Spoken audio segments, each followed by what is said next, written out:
Well, of course, nakita ko ang partisipasyon ng ating mga kanayon dito sa Barangay Gonzales. Nakita natin entusiasm, yung kanilang interes para makilahok sa programang ito na alam naman natin na magbibigay ng karagdagang kita sa ating mga magsasaka. Isang malaking karangalan at malaking magandang pagkakataon para sa mga taga-Barangay Gonzales na sila ay mabiyayaan ng ganitong proyekto.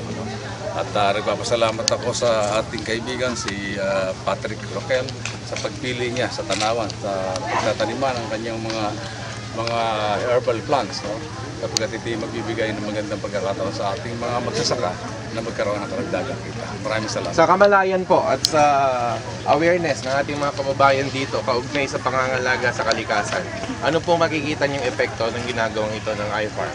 Well, of course, malaking tulong ito sa kalikasan. Alam niyo naman na marami na sa Pilipinas, marami na nasasalot na mga lugar.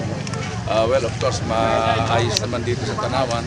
Dito aming lugar naman na hindi naman talaga tinatamaan ng mga natural disaster. Maswerte ang Tanawan at hindi dinadaanan ng ganung mga sakuna na hindi na maayahan tulad sa mga sinapit ng ating mga hapless countrymen sa Tacloban. Maswerte po ang Tanawan at na lugar sa hindi daanan ng bagyo.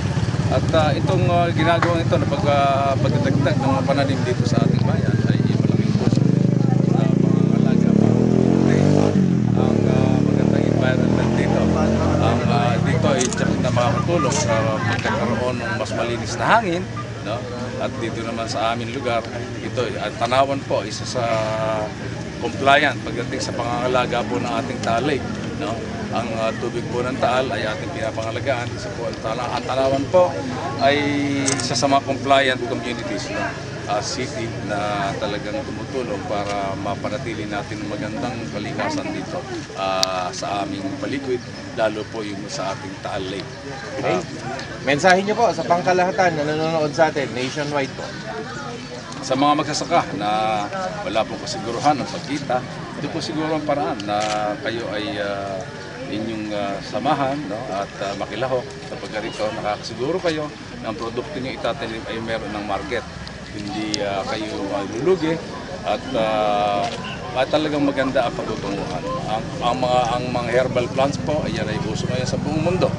At ayan niya, sinasabi na talagang pinanggagalingan ng lahat ng mga medisina na gumagamot sa sari-sari sakit ng ating mga tao.